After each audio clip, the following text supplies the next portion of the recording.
Feedback is being sought on the Education Ministry's new proposal for teaching relationships and sexuality in schools. It comes after previous guidelines were removed as part of the government's coalition agreement, and the new framework is already generating plenty of debate. Kate Nichol-Williams has more. Recent decades have seen growing recognition of the rainbow community.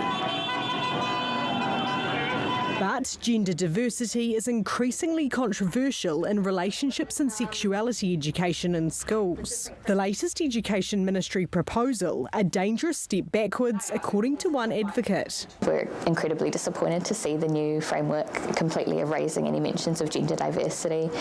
We think that's incredibly harmful for trans young people. The draft framework covers relationships, safety and consent, and pubertal change and sexual health, different sexual orientations and the term intersex feature, but transgender and other terms from the 2020 guidelines are not included.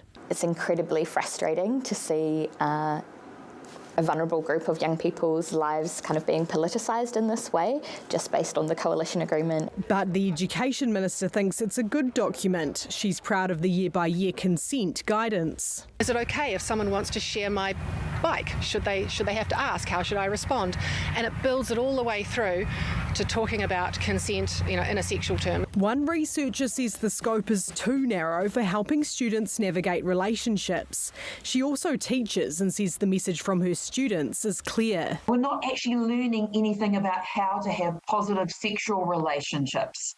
So how are we supposed to know that? The only way we can find out actually what to do involves going to look at pornography online. Let Kids Be Kids group says the framework is a step in the right direction with reduced emphasis on gender diversity. But the group disagrees with some parts, like 12 to 13-year-olds learning about healthy sexual activity and the legal age of consent. The way they're teaching about consent is potentially opening the door for children to be burdened with the decision of consent at an age before it's even legally consent. The Minister wants to hear from the education sector. Consultation runs until May 9th. Kate Nichol-Williams, One News.